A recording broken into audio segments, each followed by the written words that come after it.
Hello friends, welcome back to my channel. எல்லோரும் எப்படி இருக்கீங்க? நாங்கள் ரொம்ப நல்லாயிருக்கோம். என்னோடய சேனலை யாராச்சும் சப்ஸ்கிரைப் பண்ணாமல் பார்த்துட்ருக்கீங்கன்னா மறக்காமல் என்னோடய சேனலை சப்ஸ்கிரைப் பண்ணிக்கோங்க. பெல் ஐக்கானையும் கிளிக் பண்ணிக்கோங்க.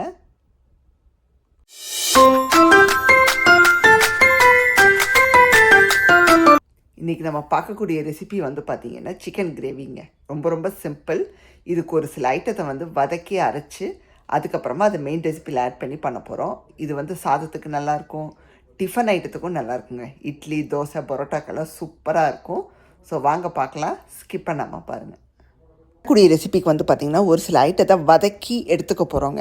அதுக்கு ஒரு கடாய் வச்சு 2 டீஸ்பூனுக்கு நல்லெண்ணெய் சேர்த்துட்டு 1/2 டீஸ்பூனுக்கு சீரகம், 1/4 டீஸ்பூனுக்கு சோம்பு, 1/4 டீஸ்பூனுக்கு முழு மிளகு சேர்த்து நல்லா பொரிய விட்டுருங்க. அது பொரிஞ்சு வந்ததும் அதுக்கப்புறமா ஒரு 10 சின்ன வெங்காயம் சேர்க்கணும். நல்லா ஃப்ரெஷ்ஷான சின்ன வெங்காயம் சேர்த்துக்கோங்க. எங்கிட்ட ஃப்ராசன் தான் இருக்குது, நான் அதுதான் சேர்க்க போகிறேன். நல்லா சேர்த்துட்டு வெங்காயத்தை சேர்த்துட்டு நல்லா வதக்கி விட்டுக்கோங்க. வெங்காயம் நல்லா வதங்கி வரணும். ஸ்லோ ஃப்ளேமில் வச்சே பண்ணுங்கள். இதுக்கு இடையில் நம்ம 3 பச்சை மிளகா சேர்த்துக்கிறோம், காரத்துக்கு ஏற்ப. ஏன்னா நம்ம மிளகாத்தூளெல்லாம் சேர்ப்போம், பார்த்து சேர்த்துக்கோங்க. இப்போது ஒரு கையளவு புதினா, ஒரு கையளவு கொத்தமல்லி, நல்லா இந்த அளவுக்கு ஒரு கையே கொஞ்சம் நிறையா இருக்கிற மாதிரி எடுத்துக்கோங்க. ஸோ நல்லா ஃப்ரெஷ்ஷாக வாஷ் பண்ணி சேர்த்துக்கோங்க. கிளற உங்களுக்கு அப்படியே சுருங்கி வரும், அந்த அளவுக்கு நல்லா வதக்கி விட்டுக்கோங்க. இது வதங்கி வந்ததுமே ஒரு 5-6 முந்திரியை இதோடு சேர்த்து நல்லா வதக்கி விட்டுட்டு கேஸ் ஆஃப் பண்ணிடுங்க. ஆற வச்ச பிறகு நல்லா நைஸாக அரைச்சி ஓரமாக எடுத்து வச்சுருங்க. தண்ணி விட்டு அரைச்சிக்கோங்க, ஒன்றும் பிரச்சனை கிடையாது. ஒரு ஃப்ரை பேன் வச்சு 2 டேபிள் ஸ்பூனுக்கு ஃப்ரை ஆயில் சேர்த்துட்டு இதில் 2 துண்டு பட்டை, 3 கிராம்பு சேர்த்து நல்லா பொரிய விட்டுக்கோங்க. நல்லா பொரிஞ்சு வந்ததும் இப்போ ஒரே ஒரு வெங்காயத்தை நீல வாக்கில் வெட்டி சேர்க்க போகிறோம். ஒரு பெரிய வெங்காயங்க, அதுக்கு மேலே சேர்க்க வேணாம், ஏன்னா சின்ன வெங்காயமெல்லாம் சேர்த்துருக்கோம். அப்புறம் இனிப்பு தட்டிடும், நமக்கு ஒரு ஸ்வீட்னஸ் வந்துடும். இப்போ வெங்காயம் நல்லா டிரான்ஸ்பரண்ட்டாக வதங்கி வந்தால் போதும், ரொம்ப ப்ரௌனாக கொண்டு போகணுன்னு அவசியம் இல்லை. ஸோ வெங்காயம் வதங்கும் போதே ரெசிபிக்கான உப்பை சேர்த்துடலாம், தேவையான அளவு. நான் தூள் உப்பு தான் சேர்க்குறேன். ஸோ உப்பை சேர்த்து நல்லா கிளறி விட்டுட்டு இப்போ இஞ்சி பூண்டு விழுது சேர்க்க போகிறோங்க. ஒரு டேபிள் ஸ்பூன்லேருந்து ஒரு 1.25 டேபிள் ஸ்பூன் அளவுக்கு சேர்த்துக்கோங்க. இது ஸ்டோர் பாட்டுங்க. ஸோ நல்லா சேர்த்து நமக்கு பச்சை வாசம் போக வதங்கி வரட்டும். இப்போ சிக்கனை உள்ளே சேர்க்க போகிறோம். நான் பார்த்திங்கன்னா 3 ட்ரம் ஸ்டிக் மீடியம் சைஸுங்க எடுத்து ஒவ்வொரு ட்ரம் ஸ்டிக்கையும் 3ஆக கட் பண்ணி மஞ்சத்தூள் போட்டு வாஷ் பண்ணி எடுத்து வச்சுருந்தேன். அதை இப்போ உள்ளே சேர்க்குறேன். நல்லா நமக்கு வெங்காயம் இஞ்சி பூண்டோட நல்லா வதக்கி விட்ருங்க. வதக்கி விட்டுட்டு ஒரு லிட்டு போட்ட மூடியும் வச்சுருங்க. இப்போ பார்த்திங்கன்னா நமக்கு லிட்டை திறந்து பார்க்கும்போது நமக்கு சிக்கன் ஓரளவுக்கு வதங்கியிருக்கும், இன்னுமே வதங்கணும். ஸோ நல்லா கிளறி விட்டுட்டு இப்போ திரும்பவும் நம்ம என்ன பண்ண போகிறோன்னா மூடி போட்டு வைக்க போகிறோம். வச்சுட்டு அடுத்தது நம்ம தக்காளி சேர்க்க போகிறோம். ஒரே ஒரு தக்காளியை வெட்டி சேர்க்க போகிறோங்க. ஒரு தக்காளிக்கு மேலே சேர்க்க வேணாம்.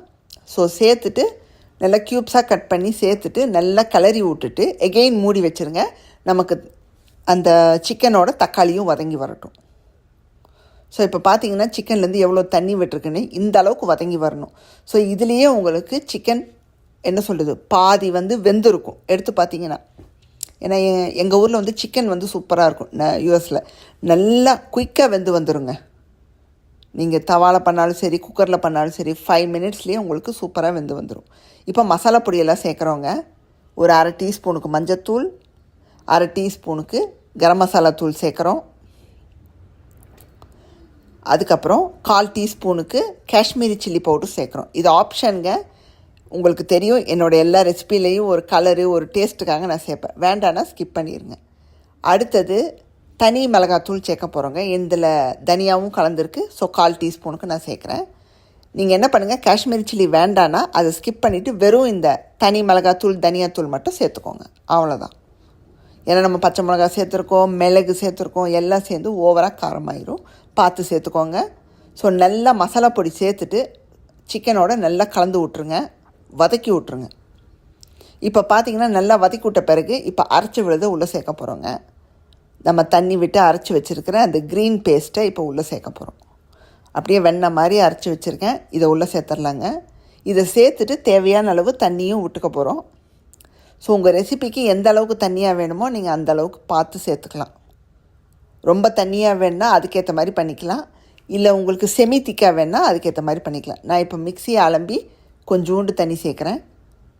சேர்த்துட்டு நல்லா கலந்து விட்டுட்டு உப்பு காரம் எப்படி இருக்குதுன்னு பார்க்க போகிறோம். பத்தலைன்னா நம்ம ஆட் பண்ணிக்க போகிறோம் சால்ட்டெல்லாம். ஸோ நல்லா ஓரமெல்லாம் எடுத்து விட்ருங்க, ஸ்க்ரேப் பண்ணி விட்ருங்க மசாலாவை. நல்லா கலந்து விட்ட பிறகு இப்போ நம்ம சால்ட்டு செக் பண்ணி பார்க்க போகிறோம். ஸோ செக் பண்ணி பார்த்தோம்னா சூப்பராக இருக்குங்க, ரொம்ப நல்லா வந்திருக்கு. ஸோ டேஸ்ட்டு வந்து அற்புதமாக இருக்குது பார்த்தீங்களா. ஸோ கண்டிப்பாக இந்த ரெசிப்பியை இந்த மாதிரி பண்ணதில்லைன்னா ட்ரை பண்ணி பாருங்கள். இன்றைக்கான ரெசிபி பார்த்துருப்பீங்க. இந்த சிக்கன் கிரேவிங்க சூப்பராக வந்திருக்கு. நான் ஃபைனலாக வந்து எதுவும் ஆட் பண்ணல, ஏன்னா அரைக்கும் போது நம்ம முந்திரி எல்லாம் ஆட் பண்ணியிருந்தோம். இன்கேஸ் உங்களுக்கு எண்டில் தேங்காய் பால் ஊற்றினா நல்லா இருக்குமான்னு கேட்டிங்கன்னா தாராளமாக ஊற்றிக்கலாம். அப்படி இல்லைன்னா தேங்காய் கசகசா அரைச்சி ஊற்றிக்கலாம். அதுவும் இல்லைன்னா க்ரீம் வேணுன்னா க்ரீம் கூட ஆட் பண்ணிக்கலாம். இன்னும் கொஞ்சம் உங்களுக்கு ரிச்சான டேஸ்ட்டு கிடைக்கும். ஸோ எது வேணுமோ நீங்கள் ஆட் பண்ணி முடிச்சுக்கலாம். நான் ஃபைனலாக அப்படியே வந்து சிக்கன் வெந்ததுக்கப்புறம் இறக்கிட்டேங்க. ஸோ கண்டிப்பாக இந்த ரெசிபியை பண்ணி பாருங்கள், ரொம்ப ரொம்ப சூப்பராக இருக்கும். இன்றைக்கான வீடியோ உங்களுக்கு பிடிச்சிருந்தா மறக்காம ராதிமா கிச்சனை லைக், ஷேர் அண்ட் சப்ஸ்கிரைப் பண்ணிடுங்க. பெல் ஐக்கானை கிளிக் பண்ணிடுங்க. உங்களை வேறொரு வீடியோவில் சந்திக்கிறேன். Bye, see you soon.